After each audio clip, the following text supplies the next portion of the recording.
నమస్కారం BSK news కి స్వాగతం. హెడ్లైన్ చూద్దాం.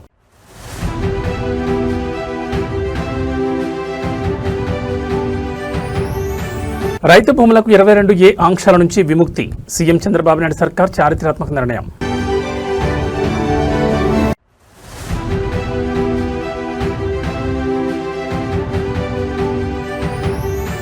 తెలంగాణలో జనసేన ఆపరేషన్ ఆకర్ష్. పవన్ కళ్యాణ్ సమక్షంలో పార్టీలో చేరిన మేధావుల బృందం.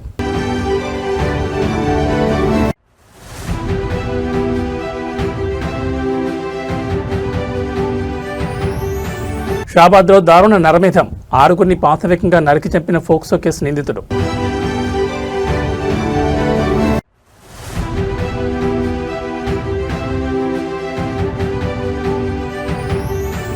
ఖమ్మం వేదికగా పువ్వాడ అజయ్ పొలిటికల్ పంచ్. కాంగ్రెస్ మంత్రులకు 6 కళ్ల సవాల్. ఇక డీటెయిల్స్ చూస్తే ఆంధ్రప్రదేశ్ విప్లవాత్మక భూ సంస్కరణల దిశగా కూటమి ప్రభుత్వం మరో మైలురాయిని అధిగమించింది. ఇది మంచి ప్రభుత్వం అనే నినాదానికి నిదర్శనంగా ఎన్నో ఏళ్లుగా నిషేధిత 22A జాబితాలో ఉండి అమ్ముకోవడానికి కానీ రుణాలు తెచ్చుకోవడానికి కానీ వీలు లేకుండా పోయిన వేలాది ఎకరాల రైతు భూములకు సీఎం చంద్రబాబు సర్కార్ అధికారికంగా విముక్తి కల్పించింది. బేతంచెర్ల మండలం గుట్టుపల్లి గ్రామానికి చెందిన వందలాది మంది రైతుల భూ సమస్యలను ఒక్క కలంపోటుతో పరిష్కరిస్తూ మీ భూమి మీ హక్కు వేదికగా రైతులకు యాజమాన్య హక్కుల పత్రాలను సీఎం అందజేశారు. రాష్ట్రంలో దశాబ్దాలుగా నడుస్తున్న నిషేధిత 22A భూముల సమస్యల పరిష్కారమే లక్ష్యంగా రెవెన్యూ శాఖ ప్రత్యేక డ్రైవ్ చేపట్టింది. ఇందులో భాగంగా నంద్యాల జిల్లా బేతంచెర్ల మండలం గుట్టుపల్లి గ్రామానికి చెందిన మొత్తం 897 మంది రైతులకు సంబంధించిన 2074 ఎకరాల భూములపై ఉన్న చట్టపరమైన ఆంక్షలను ప్రభుత్వం పూర్తిగా ఎత్తివేసింది. మీరు పడ్డ కష్టం తమ సొంత భూమిపై హక్కుల కోసం కార్యాలయాల చుట్టూ తిరుగుతూ క్షేత్రస్థాయిలో ఎన్నో ఏళ్లుగా రైతులు అనుభవించిన నరక యాతనకు ఈ విముక్తి పత్రాల పంపిణీతో శాశ్వత పరిష్కారం లభించింది. ఈ చారిత్రాత్మక నిర్ణయంతో ఆయా భూములకు కొత్త పట్టాదారు పాస్ పుస్తకాలు జారీ అయ్యాయి. దీనివల్ల రైతులకు బ్యాంకు రుణాలు పొందడానికి అలాగే వారి భూ క్రయ విక్రయాలకు ఉన్న అన్ని రకాల అడ్డంకులు శాశ్వతంగా తొలగిపోయాయని, ఇది ముమ్మాటికి రైతు పక్షపాత ప్రభుత్వమేనని గుట్టుపల్లి అన్నదాతలు హర్షం వ్యక్తం చేస్తున్నారు.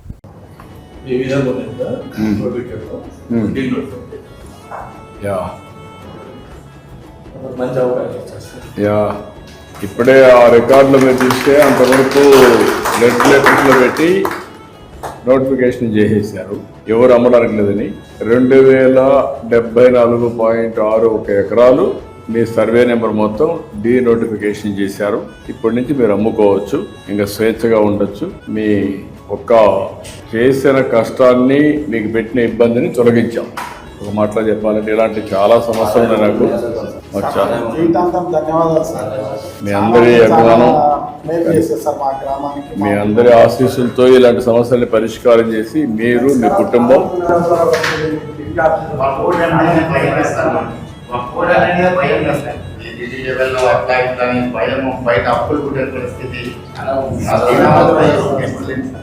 ఎంతైనా కోర్టు పోయినప్పుడు డబ్బులు ఖర్చు పెట్టుకోవాలి, లాయర్లు పెట్టుకోవాలి, తిరుగుతూ ఉండాలి, అన్ని సమస్యలు ఉంటాయి.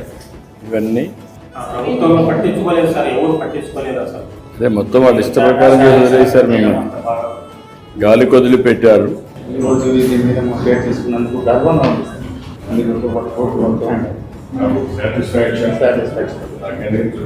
మీ అందరికీ పేదవాళ్ళకు న్యాయం జరిగింది. చాలా ఇబ్బంది పడ్డారు.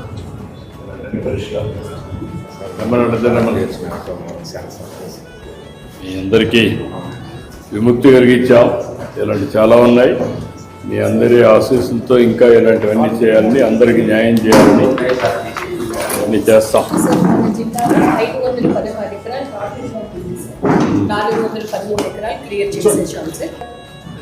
అందరికీ అభినందనలు, ధన్యవాదాలు. తెలుగు రాష్ట్రాల్లో రాజకీయాల్లో మరో ఆసక్తికరమైన చాప్టర్ ఓపెన్ అయింది. జనసేన పార్టీ లైన్ ఇప్పుడు తెలంగాణ మేధావులను ఆకర్షిస్తోంది. నిన్న శుక్రవారం హైదరాబాద్ వేదికగా జరిగిన ఘనమైన పొలిటికల్ ఈవెంట్లో జనసేనాని పవన్ కళ్యాణ్ సమక్షంలో తెలంగాణకు చెందిన పలువురు విద్యావేత్తలు, సామాజిక ప్రముఖులు అధికారికంగా జనసేన తీర్థం పుచ్చుకున్నారు. ముఖ్యంగా ఉమ్మడి మహబూబ్నగర్ జిల్లా విద్యారంగానికి చెందిన ప్రముఖుడు, పాలమూరు విశ్వవిద్యాలయం మాజీ vice chancellor professor D Ravinder సహా 10 మంది ప్రముఖులకు పవన్ కళ్యాణ్ స్వయంగా జనసేన కండువా కప్పి పార్టీలోకి ఆహ్వానించారు. తెలంగాణ సమాజంలో మార్పు కోసం జనసేన సిద్ధాంతాలు అవసరమంటూ ఈ మేధావుల బృందం అడుగులు వేయడం సంచలనంగా మారింది. గత కొంతకాలంగా తెలంగాణలో సైలెంట్గా ఉన్న జనసేన పార్టీ ఇప్పుడు రాష్ట్రంలో క్లీన్ ఇమేజ్ ఉన్న విద్యావేత్తలు, ప్రొఫెషనల్స్ లక్ష్యంగా ఆపరేషన్ ఆకర్ష్ను స్పీడప్ చేసినట్లు కనిపిస్తోంది.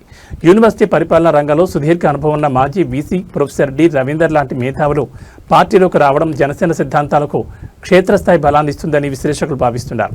తెలంగాణ సమాజంలో విద్య, ఉద్యోగ, సామాజిక రంగాల అభివృద్ధి కోసం ఎంతో శ్రమించి పనిచేసిన ఈ మేధావుల సేవలను రాజకీయ వేదిక ద్వారా ప్రజలకు మరింత చేరవేయాలనే లక్ష్యంతోని పవన్ కళ్యాణ్ ఈ ప్రత్యేక ఆహ్వానాన్ని అందించారు. కేవలం ఓటు బ్యాంక్ రాజకీయాలు కాకుండా పాలసీ మేకింగ్లో కీలక పాత్ర పోషించగల 10 మంది ప్రముఖులను మొదటి విడతగా పార్టీలోకి చేర్చుకోవడం ద్వారా తెలంగాణ యువతకు మరియు విద్యా వర్గాలకు జనసేన ఒక బలమైన సంకేతాన్ని పంపిందని ఆ పార్టీ శ్రేణులు స్పష్టం చేస్తున్నాయి.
తెలంగాణ రాష్ట్రంలో శాంతి భద్రతల పరిస్థితిని ప్రశ్నిస్తూ షాబాద్ పట్నంలో ఒక భయంకరమైన ఘోరం వెలుగుచూసింది. ఫోక్సో కేసులో నిందితుడిగా ఉన్న రాజ్కుమార్ అనే కిరాతకుడు నిన్న రాత్రి 6 అమాయకులను పాశవికంగా నరికి చంపడం రాష్ట్ర వ్యాప్తంగా పెను సంచలనం సృష్టించింది. ఈ దారుణ నరమేధానికి ఒడిగట్టిన నిందితుడు ఇంకా బహిరంగంగానే తిరుగుతుంటే ఇటు బాధితులకు అండగా నిలిచే శ్రేణులపై ఆంక్షలు విధించడంపై తీవ్ర ఆగ్రహం వ్యక్తమవుతోంది. అరెస్టు చేయాల్సింది మమ్మల్ని కాదు, రేవంత్ గారు 6 చంపిన నిందితుడిని అంటూ విపక్షాలు, సామాన్య ప్రజలు ముఖ్యమంత్రిపై నేరుగా విమర్శల బాణాలు గురిపెడుతున్నారు. షాబాద్ పట్టణంలో చోటు చేసుకుని ఈ 6 హత్యలు స్థానికులను తీవ్ర భయాందోళనలోకి నెట్టేశాయి. పాత కక్షలు లేదా ఫోక్సో కేసు కోపంతోనే నిందితుడు రాజ్కుమార్ ఈ దారుణాన్ని తెగబడినట్లు ప్రాథమిక సమాచారం అందుతోంది. అయితే ఇంతటి ఘోర విపత్తు రాష్ట్రంలో జరిగితే ముఖ్యమంత్రి రేవంత్ రెడ్డి ఖమ్మం జిల్లా పర్యటనలో బిజీగా ఉండడం, అక్కడి కార్యక్రమాల్లో పాల్గొనడాన్ని నెటిజన్లు, పబ్లిక్ ప్లాట్ఫామ్స్ వేదికగా తీవ్రంగా తప్పుపడుతున్నారు. క్షేత్రస్థాయిలో శాంతి భద్రతలను కాపాడాల్సిన బాధ్యతను విస్మరించి సీఎం ఖమ్మంలో పిక్నిక్ మోడ్లో ఉన్నారంటూ బాధితుల పక్షాన్ని నిలబడిన శ్రేణులు సోషల్ మీడియాలో ఆక్రోశం వెళ్లగక్కుతున్నాయి. హంతకుడు ఇంకా పోలీసులకు చిక్కకుండా తప్పించి తిరుగుతుంటే ప్రజలకు భద్రత కల్పించడంలో ఇంటెలిజెన్స్ పోలీసు విభాగాలు విఫలమయ్యాయని స్థానికులు ఆరోపిస్తున్నారు. తక్షణమే నిందితుని ఎన్కౌంటర్ చేయాలంటూ లేదా కఠినంగా శిక్షించాలంటూ డిమాండ్స్ పెరుగుతున్నాయి. తెలంగాణ ప్రజలకు నమస్కారం. ఈరోజు నన్ను, అదేవిధంగా కొడంగల్ మాజీ శాసనసభ్యులు శ్రీ పట్నం నరేందర్ రెడ్డి గారిని, మిగతా బీఆర్ఎస్ నాయకులను షాబాద్లో జరిగిన అత్యంత దారుణమైన హత్యలకు సంబంధించి బాధితులను పరామర్శించుదామని వెళ్తుంటే మమ్మల్ని అరెస్ట్ చేశారు. అదేవిధంగా మాజీ హోంశాఖ మంత్రి, అదేవిధంగా మాజీ గిరిజన సంక్షేమ శాఖ మంత్రి సవితా ఇంద్రారెడ్డి గారిని, సత్యవతి రాథోడ్ గారిని కూడా చేవెళ్ల దగ్గర పోలీసులు అరెస్ట్ చేశారు.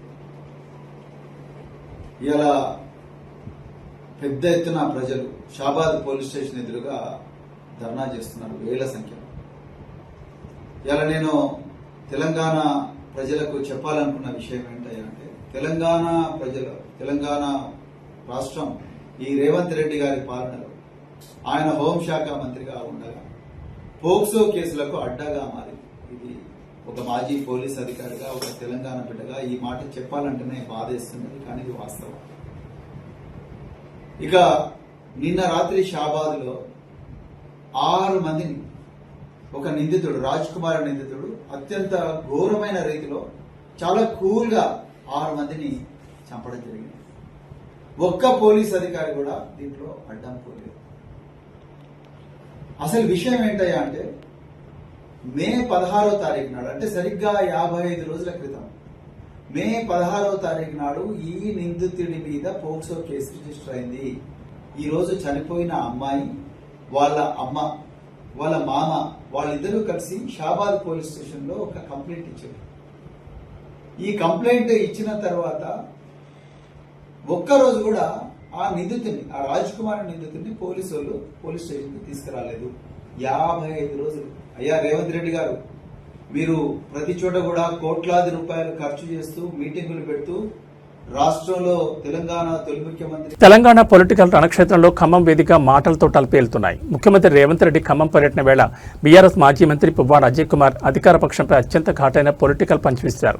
నేను ఒక్క కన్నుతోనే ఖమ్మంను ఎవరూ ఊహించని విధంగా అభివృద్ధి చేశాను. మరి జిల్లాలో 3 మంత్రులుండి 6 కళ్లున్న మీరు నేను చేసినంత అభివృద్ధి ఎందుకు చేయలేకపోతున్నారంటూ పువ్వాడ అజయ్ వేసిన ప్రశ్న ఇప్పుడు ఉమ్మడి ఖమ్మం జిల్లాతో పాటు రాష్ట్ర వ్యాప్తంగా సంచలనం రేపుతోంది. గత బీఆర్ఎస్ ప్రభుత్వ హయాంలో ఖమ్మం నియోజకవర్గ ప్రతినిధిగా మంత్రిగా పనిచేసిన పువ్వాడ అజయ్ కుమార్ తన హయాంలో జరిగిన నగర సుందరీకరణ, IT hub, central lighting, link రోడ్ల అభివృద్ధిని ఈ సందర్భంగా గుర్తు చేశారు. ప్రస్తుత కాంగ్రెస్ ప్రభుత్వంలో ఖమ్మం జిల్లా నుంచి 3 కీలక నేతలు మంత్రులుగా ఉన్నప్పటికీ జిల్లాకు కొత్తగా ఒరిగిందేమీ లేదంటూ ఆయన ధ్వజమెత్తారు. క్షేత్రస్థాయిలో తాము ఎంతో శ్రమించి ఖమ్మం రూపురేఖలను మార్చామని, కానీ నేడు అధికారంలో ఉన్నవారు కేవలం మాటలకే పరిమితం అవుతున్నారంటూ పువ్వాడ అజయ్ కాంగ్రెస్ మార్క్ పాలన ఎండగట్టారు. ఒక శారీరక లోపాన్ని రాజకీయం చేయాలని చూస్తే దాన్నే తన ఆయుధంగా మలుచుకుని పువ్వాడిచ్చిన ఈ రిటార్ట్ కౌంటర్ కాంగ్రెస్ శ్రేణులకు గట్టి షాక్ ఇచ్చిందని విశ్లేషకులు భావిస్తున్నారు. 6 కళ్ళు పెట్టుకుని చూస్తున్నా జిల్లాలో కొత్త పనులు ఎందుకు జరగడం లేదని ఆయన నిలదీశారు. సరే, నేను ఒక విషయం అడుగుతా ఉన్నా. ఒక వ్యక్తికి 2 కళ్ళుంటే ఎంతో విజన్తో పనిచేస్తారు. నేను ఒక్కదాంతోనే నేను ఏం పని చేసినా అనేది ఈ జిల్లా ప్రజలకి, ఖమ్మం జిల్లా ప్రజలకి, ఖమ్మం ప్రజలకి తెలుసు. ఖమ్మాన్ని గతంలో ఎవరు ఊహించని విధంగా ఎవరు చేయలేనంత అభివృద్ధి చేయటానికి నాకు ఆ లిమిటేషన్స్ లేదా ఈ బాదర్బందీలు ఏమి అడ్డం కాలే. మిత్రులారా, ఖమ్మం నగరంలో కానీ లేదా ఖమ్మం జిల్లాలో కానీ ఎమ్మెల్యేగా లేదా మంత్రిగా నేను ఒక కన్నుతో పనిచేసి చేసిన అభివృద్ధి మీరు 3 మంత్రులు ఉండి 3x2 అంటే 6 కళ్ళుతోనే నేను చేసిన దాంట్లో కనీసం 10వ వంతన్న మీరు చేశారా అని నేను అడుగుతా ఉన్నా, ఛాలెంజ్ చేస్తా ఉన్నాను. నేను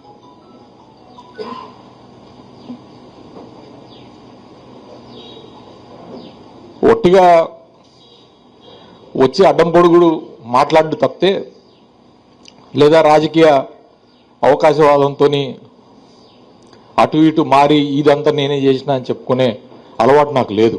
కానీ అంతర్జాతీయ దౌత్య వేదికపై భారత్ తన వ్యూహాత్మక ముద్రను మరోసారి బలంగా చాటి చెప్పింది. భారత ప్రధాని నరేంద్ర మోడీ న్యూజిలాండ్ పర్యటనలో సరికొత్త చరిత్ర సృష్టించారు. గత 4 దశాబ్దాల కాలంలో, అంటే సుమారు 40 ఏళ్ల తర్వాత ఒక భారత ప్రధానమంత్రి న్యూజిలాండ్లో పర్యటించడం ఇదే తొలిసారి. అక్లాండ్లోని గవర్నమెంట్ హౌస్కు చేరుకున్న ప్రధాని మోడీకి న్యూజిలాండ్ సంస్కృతికి అద్దం పట్టేలా అక్కడి స్థానిక తెగలు అత్యంత ప్రతిష్టాత్మకమైన సాంప్రదాయ మావోరీ పద్ధతిలో వీరోచిత స్వాగతం పలికాయి. ఈ పర్యటనలో భాగంగా న్యూజిలాండ్ ప్రధాని క్రిస్టోఫర్ లక్సన్తో ప్రధాని మోడీ నిర్వహించిన ద్వైపాక్షిక చర్చలు ఇరు దేశాల రక్షణ, వాణిజ్య రంగాల్లో కొత్త శకానికి నాంది పలికాయి. ఇండో పసిఫిక్ రీజియన్లో భారత్ ప్రాధాన్యతను పెంచే దిశగా ప్రధాని మోడీ న్యూజిలాండ్ పర్యటన అత్యంత ప్రాధాన్యత సంతరించుకుంది. గవర్నమెంట్ హౌస్ వేదికగా మావోరీ తెగలు తమ సాంప్రదాయం, నృత్యం, హావభావాలతో ప్రధానికి స్వాగతం పలికిన విజువల్స్ నెట్టింట విపరీతంగా ట్రెండ్ అవుతున్నాయి. ఈ అరుదైన గౌరవం అనంతరం ప్రధాని మోడీ న్యూజిలాండ్ ప్రధాని క్రిస్టోఫర్ లక్సన్ ముఖాముఖి సమావేశమై రక్షణ, విద్య, డిజిటల్ టెక్నాలజీ మరియు వాణిజ్య రంగాల్లో పరస్పర సహకారంపై సుదీర్ఘంగా చర్చించారు. మీరు పడ్డ గత 40 ఏళ్లుగా ఇరు దేశాల మధ్య ఉన్న దౌత్యపరమైన అంతరాన్ని తుడిచేస్తూ క్షేత్రస్థాయిలో ఉన్న ప్రవాస భారతీయుల ప్రయోజనాల లక్ష్యంగా వ్యాపార రంగానికి సరికొత్త అవకాశాలు కల్పించేలా ఈ చారిత్రాత్మక రోడ్ మ్యాప్ను ఇరు దేశాల ప్రధానులు సిద్ధం చేశారు. ఈ పర్యటన ద్వారా అటు పసిఫిక్ దేశాలతో భారత బంధం మరింత బలోపేతం కానుందని, చైనా వ్యూహాత్మక కదలికలకు చెక్ పెట్టేలా ఈ ద్వైపాక్షిక చర్చల సారాంశం ఉందని విశ్లేషకులు భావిస్తున్నారు.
తిరుమల కాలినడక మార్గంలో ప్రయాణించే భక్తుల రక్షణపై మరోసారి ఆందోళనకర పరిణామం తెరపైకొచ్చింది.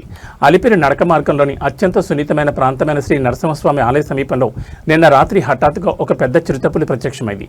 అంధకారంలో ఒక్కసారిగా చిరుతను చూసిన భక్తులు తీవ్ర భయాందోళనకు గురై ప్రాణభయంతో పరుగులు తీశారు. ఘటనా స్థలంలో ఉన్న టీటీడీ భద్రతా సిబ్బంది మరియు అటవీశాఖ ప్రత్యేక రక్షణ బలగాలు తక్షణమే స్పందించి భక్తులను సురక్షిత ప్రాంతాలకు తరలించడంతో ఒక పెద్ద ముప్పు తప్పింది. తిరుమలకు నడిచి వెళ్లే భక్తులకు అలిపిరి మార్గంలో నరసింహస్వామి ఆలయ పరిసరాలు ఎప్పుడు దట్టమైన వన్యప్రాణుల కదలికలకు కేంద్రంగా మారుతూ ఉంటాయి. నిన్న రాత్రి కూడా భక్తులు కాలినడకన పైకి వెళ్తున్న సమయంలో పొదల్లో నుండి చిరుతపులి ఒక్కసారిగా మెట్ల మార్గానికి సమీపంలోకి వచ్చింది. దీంతో టెన్షన్ గురైన భక్తులు కేకలు వేస్తూ పరుగులు పెట్టారు. శ్రీవారిని దర్శించుకోవాలనే అచంచలమైన భక్తితో క్షేత్రస్థాయిలో చిన్నపిల్లలతో సహా ఎంతో శ్రమ కూర్చి మెట్లెక్కుతున్న భక్తులకు ఈ తరచుగా వచ్చే చిరుతల కదలికలు నడక మార్గంలో పెను భయాందోళన సృష్టిస్తున్నాయి. వెంటనే అప్రమత్తమైన అటవీశాఖ టీటీడీ విజిలెన్స్ సిబ్బంది శబ్దాలు చేస్తూ చిరుతను అడవిలోకి తోలే ప్రయత్నం చేశారు. నిన్న రాత్రి నుంచి నడక మార్గంలో ఉన్న భక్తులను ఒంటరిగా కాకుండా కేవలం వందలాది మందితో కూడిన రక్షిత రౌండ్ గ్రూపులుగా లాఠీలు ధరించిన సెక్యూరిటీ కాపలా మధ్య ముందుకు పంపిస్తున్నారు.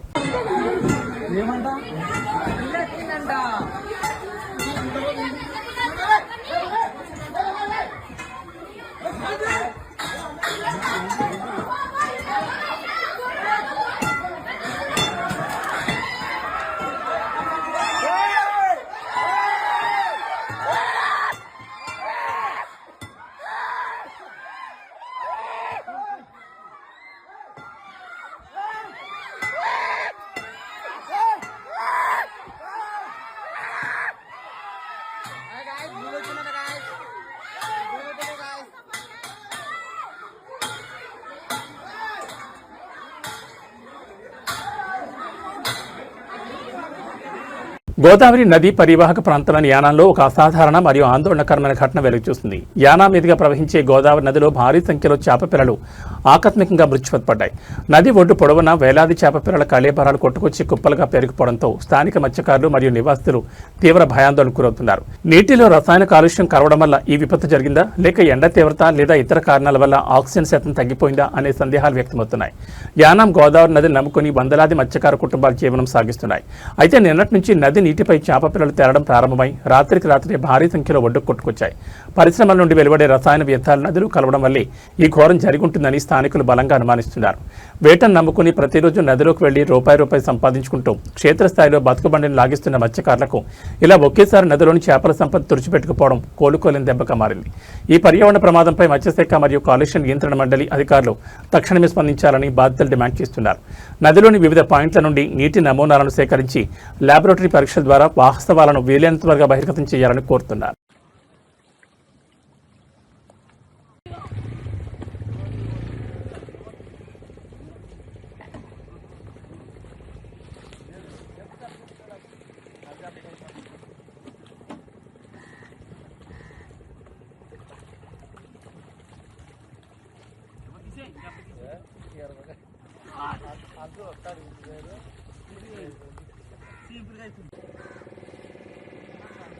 పరిసరాల్లో ప్రభుత్వ భూములను కబ్జా చేసే ఎంతటి పెద్ద శక్తులనైనా వదిలేదలేదంటూ హైడ్రా మరోసారి నిరూపించింది.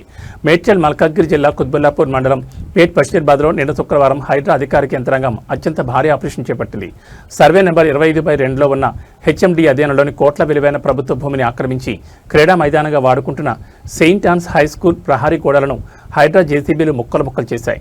పేట్ బషీర్బాద్ సర్వే నెంబర్ 25/2 పరిధిలో మొత్తం 38.15 ఎకరాల అత్యంత విలువైన ప్రభుత్వ భూమి ఉంది.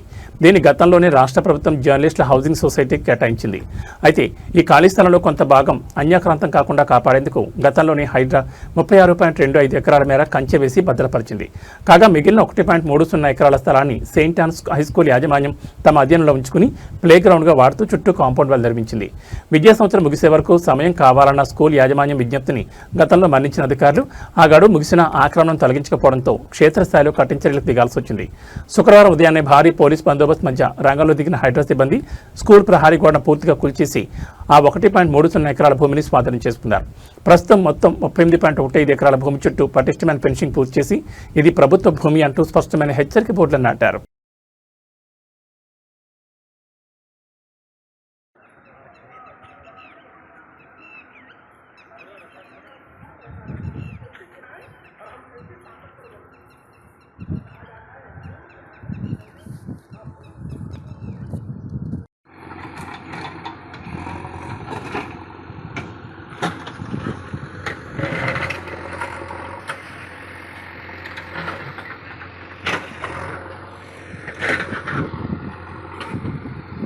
హైదరాబాద్ మహానగరంలో చెరువుల పరిరక్షణ పేరుతో హైడ్రా చేపడుతున్న డిమాలిషన్ డ్రైవ్స్ ఇప్పుడు సామాన్య ప్రజల గుండెల్లో రైళ్లు పరిగెట్టిస్తున్నాయి. నెక్లెస్ రోడ్డుకు ఆనుకుని ఉండే అత్యంత రద్దీ ప్రాంతాలైన ఎంఎస్ మక్తా మరియు బిఎస్ మక్తా కాలనీల నివాసితులు నిన్న రాత్రి ఒక్కసారిగా వీధుల్లోకి వచ్చి భారీ నిరసన చేపట్టారు. కాంగ్రెస్ వస్తే మంచి జరుగుతుందని ఓటు వేస్తే ఇప్పుడున్న ఒక్క ఇల్లు కూలగొట్టి రోడ్డున పడేస్తున్నారంటూ ముఖ్యమంత్రి రేవంత్ రెడ్డి నిర్ణయాలపై స్థానిక మహిళలు, పేదలు తీవ్ర ఆక్రోశం వెళ్లగక్కారు. హుస్సేన్ సాగర్, నాలా మరియు పరివాహక ప్రాంతాల పరిధిలోకి వస్తాయనే ప్రచారంతో ఎంఎస్ మక్తా, బిఎస్ మక్తా ఇళ్లకు హైడ్రా మార్కింగ్స్ ఇవ్వచ్చనే భయం స్థానికులను వెంటాడుతోంది. ఈ క్రమంలోనే రోడ్లపైకి వచ్చిన ప్రజలు ప్రభుత్వానికి వ్యతిరేకంగా తీవ్ర నినాదాలు చేశారు. ముఖ్యమంత్రి పేరు కూడా సరిగ్గా తెలియని సామాన్య మహిళలు సైతం తమ ఆవేదనను బట్టబయలు చేశారు. ఎండనక వానడక రెక్కాడిదే కానీ డొక్కాడక క్షేత్రస్థాయిలో జీవితాంతం కష్టపడి కట్టుకున్న ఒక్కగానొక్క చిన్న ఇళ్లను కూల్చేందుకు బుల్డోజర్లు వస్తున్నాయంటే ఆ పేద కుటుంబాలకు నిద్ర కరువైంది. సీఎం దేవేందర్ రెడ్డి, హేమంత్ రెడ్డి ఆయన వచ్చినప్పటి నుండి మాకు నిద్ర లేదు. కాంగ్రెస్ వస్తే మంచి జరుగుతుందని ఓటేశాం, ఇప్పుడు అన్యాయం చేస్తున్నారు. ఇంకోసారి మాత్రం రేవంత్ రెడ్డికి ఓటు వేసే ప్రసక్తే లేదంటూ స్థానికులు మైకుల ముందే తెగేసి చెప్తున్నారు. దశాబ్దాలుగా ఇక్కడే నివసిస్తున్న తమకు న్యాయబద్ధమైన పత్రాలు ఉన్నాయని, తమ జోలికి వస్తే సహించేది లేదని హెచ్చరిస్తున్నారు. మేము పుట్టి పెరిగినాం ఇదే ఏరియాలో. ముందు బిఎస్ మక్తాలో ఉండే, మళ్ళా మేము ఎంఎస్ మక్తాలో ఉన్నాం. ఎంఎస్ మక్తాలోనే పుట్టి పెరిగిన మేమందరం 8 మంది అక్క చెల్లెళ్ళకి మాకు తల్లిదండ్రుల ఇళ్ళ, తాతలది ఇండ్లు అదే ఇచ్చిర్రు మాకు. ఒక్కొక్క రూమ్ ఇస్తే అందులోనే కష్టం చేసుకొని పిల్లలను చదివి గవర్నమెంట్ స్కూల్లో, రాజ్భవన్ స్కూల్లో వేసి చదివించి ఏదో బతుకుతున్నాం. ఇప్పుడు ఆ ఇల్లు తీసేస్తామని నాగే పేరేంది దేవేందర్ రెడ్డి అంటున్నాడు. రేవంత్ రెడ్డి ముఖ్యమంత్రి పేరు హేమంత్ రెడ్డి అంటున్నాడు. అట్లా అంటున్నాడు. ఏం చేయాలా? చుట్టుపక్కల ఇండ్లన్నీ ఊలగొట్టేస్తున్నాడు. ఆ భయం అయిపోయింది మాకు. ఆయన వచ్చిన కాడి నుంచి అయితే మాకు నిద్రలు లేవు, నీళ్ళు లేవు. పింఛన్లు ఇస్తా అన్నాడు, పింఛన్లు ఇవ్వట్లేడు. 2000 నుంచి కేసీఆర్ అన్నాడు 3000 చేస్తా అంటే ఈయన 4000 చేస్తా అని గెలిచిండు. ఏది లేదు. ఉన్న ఇల్లుకి ఒక రూమ్ కి అది ఎసరు పెడతా అంటున్నాడు. ఓట్లేసి సంతోషంగా వేసిర్రు, చాలా మంది వేసిర్రు. కాంగ్రెస్ వస్తే మమ్మల్ని బాగా చేస్తుందని. ఇలా మాకే అన్యాయం చేస్తాం. మళ్ళీ మహిళల ప్రభుత్వం, ఇందిరమ్మ ప్రభుత్వం అంటాడుగా. అన్ని అంటున్నాడు. అంటుండు కానీ చేసలేదు. మళ్ళీ వేస్తారా ఓటు? ఇక అది ప్రభుత్వం కెరక మాకే. ఒక్కదాన్ని వేస్తే గెలుస్తాడు. మళ్ళీ మీ ఉద్దేశం ఏంది? అంతేనా? కేసీఆర్ ఉన్నప్పుడు ఎట్లుండే మీ పరిస్థితులు? కేసీఆర్ ఉన్నప్పుడు ఎట్లుండే? బాగుండే. బాగుండే సౌత్ ఇండియన్ పాలిటిక్స్ లో ఇప్పుడు ఒకే ఒక డైలాగ్ మోత మోగిపోతోంది. తమిళిక వెట్రి కళగం పార్టీని స్థాపించి రాబోయే అసెంబ్లీ ఎన్నికల లక్ష్యంగా ప్రజాక్షేత్రంలో దూసుకుపోతున్న తమిళ స్టార్ హీరో దళపతి విజయ్ అవినీతిపై అత్యంత ఘాటైన వ్యాఖ్యలు చేశారు. ప్రభుత్వ ఆఫీసుల్లో మీ దగ్గరకు వచ్చి ఎవరైనా లంచం అడిగితే ఇవ్వము అని ముఖం మీద చెప్పండి, ఆ తర్వాత మీ పనులు ఎలా కావో ఎవరు ఆపుతారో నేను చూస్తానంటూ విజయ్ ఇచ్చిన మాస్ పొలిటికల్ స్టేట్మెంట్ ఇప్పుడు ఇరు రాష్ట్రాల్లోని యువతను, సామాన్య ప్రజలను విపరీతంగా ఆకర్షిస్తోంది. కేవలం సినిమాలకే పరిమితం కాకుండా తమిళనాడు క్షేత్ర రాజకీయాల్లో భారీ మార్పు తీసుకురావడమే ధ్యేయంగా దళపతి విజయ్ తన పొలిటికల్ రూట్ను క్లియర్ చేసుకుంటున్నారు. ప్రభుత్వ యంత్రాంగంలో అడుగడుగునా పేరుకుపోయిన అవినీతి వల్ల సామాన్య ప్రజలు పడుతున్న ఇబ్బందులను ఆయన నేరుగా ప్రస్తావించారు. ప్రతి చిన్న ప్రభుత్వ పని కోసం, సర్టిఫికెట్ల కోసం ఆఫీసుల చుట్టూ తిరుగుతూ క్షేత్రస్థాయిలో కష్టాజితాన్ని లంచాల రూపంలో ఇచ్చుకుంటున్న సామాన్యుడి వెనుక ఒక బలమైన రక్షణ కవచంలా తాను, తన పార్టీ నిలబడుతుందని విజయ్ ఈ వ్యాఖ్యల ద్వారా భరోసా ఇచ్చారు. లంచం ఇవ్వడాన్ని తిరస్కరించడమే కాకుండా పనులను అడ్డుకునే అధికారుల ఆట కట్టిస్తామంటూ ఆయన చేసిన ఈ వ్యాఖ్యలు తమిళనాడులోని అధికార, ప్రతిపక్ష పార్టీలకు ఒక సవాల్గా మారిందని రాజకీయ విశ్లేషకులు భావిస్తున్నారు. உங்ககிட்ட யாராவது லஞ்சம் ஏதாவது கேட்டாங்கன்னா கொடுக்க முடியாது சொல்லுங்க, நான் இருக்கேன் உங்களோட. அப்படியே யாராவது ஃபோர்ஸ் பண்ணாங்கன்னா இது எங்க மகன், எங்க புள்ள, எங்க அண்ணன், எங்க தம்பி, எங்க விஜய், எங்க விஜயோட ஆட்சின்னு ஸ்ட்ராங்கா சொல்லுங்க. மக்களே, நீங்க கூட இருக்கும் போது லஞ்ச ஊழல் மட்டும் இல்லை, அதிகாரத்தை வச்சு ஆட்டம் போடுற யாரா இருந்தாலும் அடங்கிடுவாங்க. ఉత్తరాంధ్ర రూపురేఖలను మార్చే mega project Bhogapuram Alluri Sitaramaraju international airport ప్రారంభోత్సవం కోసం ఎదురుచూస్తున్న వారికి ఒక ముఖ్యమైన అప్డేట్ వచ్చింది. ఈ అంతర్జాతీయ విమానాశ్రయం ప్రారంభోత్సవం అనుకున్న సమయం కంటే మరింత ఆలస్యం కానుంది. ఈ ప్రతిష్టాత్మక విమానాశ్రయాన్ని దేశ ప్రధాని నరేంద్ర మోడీ చేతుల మీదుగా అత్యంత ఘనంగా ప్రారంభించాలని ఆంధ్రప్రదేశ్ కూటమి ప్రభుత్వం ప్రణాళికలు సిద్ధం చేసింది. అయితే ప్రస్తుతం ప్రధాని నరేంద్ర మోడీ అంతర్జాతీయ పర్యటనతో అత్యంత బిజీగా ఉండడం, ఆ వెంటనే పార్లమెంట్ బడ్జెట్ సమావేశాలు ప్రారంభం కానుండడంతో ఇప్పట్లో భోగాపురం ఎయిర్పోర్ట్ ప్రారంభోత్సవం లేనట్లేనని తెలుస్తోంది. భోగాపురం భోగాపురం అంతర్జాతీయ విమానాశ్రయం పనులు దాదాపు చివరి దశకు చేరుకున్నాయి. అయితే అధికారికంగా విమాన సర్వీసులు ప్రారంభం కావడానికి దేశ ప్రధాని డేట్స్ అత్యంత కీలకంగా మారాయి. ప్రస్తుతం విదేశీ పర్యటనలో ఉన్న పీఎం నరేంద్ర మోడీ స్వదేశానికి తిరిగి రాగానే ఈ నెల 20వ తేదీ నుండి ఆగస్టు 13వ తేదీ వరకు జరగబోయే పార్లమెంట్ బడ్జెట్ సమావేశాల్లో పూర్తి బిజీ కానున్నారు. ఉత్తరాంధ్ర కనెక్టివిటీ కోసం, విమానయాన రంగంలో సరికొత్త విప్లవం కోసం క్షేత్రస్థాయిలో రాత్రింబగళ్లు శ్రమించి రన్వేలు, టెర్మినల్స్ పూర్తి చేసిన ఇంజనీరింగ్ విభాగాలకు ఈ అధికారిక ప్రారంభోత్సవం జాప్యం మరికొంతకాలం నిరీక్షణను మిగిల్చింది. ఈ సుదీర్ఘ పార్లమెంట్ షెడ్యూల్ కారణంగా ఆగస్టు 2వ వారం దాటిన తర్వాతే ప్రధాని మోడీ ఏపీ పర్యటనకు వచ్చే అవకాశం ఉందని ఢిల్లీ వర్గాలు చెబుతున్నాయి. దీంతో రాష్ట్ర ప్రభుత్వం కూడా భోగాపురం ఎయిర్పోర్ట్ గ్రాండ్ ఓపెనింగ్ను ఆగస్టు 3వ వారానికి లేదా ఆ తర్వాత రీషెడ్యూల్ చేసే యోచనలో ఉన్నట్లు సమాచారం.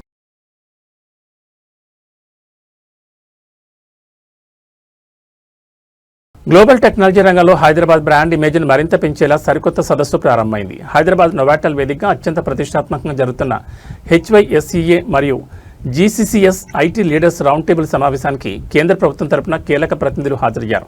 కేంద్ర రైల్వే, ఐటీ శాఖ మంత్రి అశ్విని వైష్ణవ్, కేంద్ర బొగ్గు గనుల శాఖ మంత్రి జి కిషన్ రెడ్డితో పాటు బీజేపీ రాష్ట్ర సీనియర్ నేత ఎన్ రామచంద్రరావు ఈ సదస్సులో పాల్గొని ఐటీ రంగ దిగ్గజాలతో ముఖాముఖి చర్చలు జరిపారు. దేశంలోని అగ్రగామి ఐటీ అసోసియేషన్లో ఒకటైన హైసియా నిర్వహించిన ఈ రౌండ్ టేబుల్ సమావేశానికి గ్లోబల్ కంపెనీల సీఈఓలు, టెక్ నిపుణులు భారీగా తరలివచ్చారు. ఈ సందర్భంగా భారతదేశంలో ఆర్టిఫిషియల్ ఇంటెలిజెన్స్, సైబర్ సెక్యూరిటీ మరియు 5G, 6G సాంకేతిక ఆధారంగా చేపట్టాల్సిన భవిష్యత్ ప్రణాళికలను కేంద్ర మంత్రి అశ్విని వైష్ణవ్ పారిశ్రామికవేత్తలకు వివరించారు. హైదరాబాద్ను గ్లోబల్ ఐటీ మ్యాప్లో నిలబెట్టడానికి ఇక్కడి అనుకూల వాతావరణాన్ని వాడుకుంటూ క్షేత్రస్థాయిలో టెక్ ఇన్నోవేషన్ తీసుకొచ్చిన పరిశ్రమ ప్రతినిధుల శ్రమకు కేంద్ర ప్రభుత్వం డిజిటల్ ఇన్ఫ్రాస్ట్రక్చర్ సపోర్ట్తో మరింత బూస్ట్ ఇస్తోందని కేంద్ర మంత్రులు స్పష్టం చేశారు. హైదరాబాద్ నగరానికి ఉన్న భౌగోళిక, సాంకేతిక అనుకూలతలను కేంద్ర మంత్రి కిషన్ రెడ్డి కొనియాడారు. ఐటీ రంగ ఎగుమతుల్లో తెలంగాణను మరింత ముందుకు తీసుకెళ్లేందుకు కేంద్ర, రాష్ట్ర ప్రభుత్వాలు మరియు పరిశ్రమలు ఉమ్మడిగా పనిచేయాల్సిన అవసరం నేతలు ఈ వేదికపై గుర్తు చేశారు.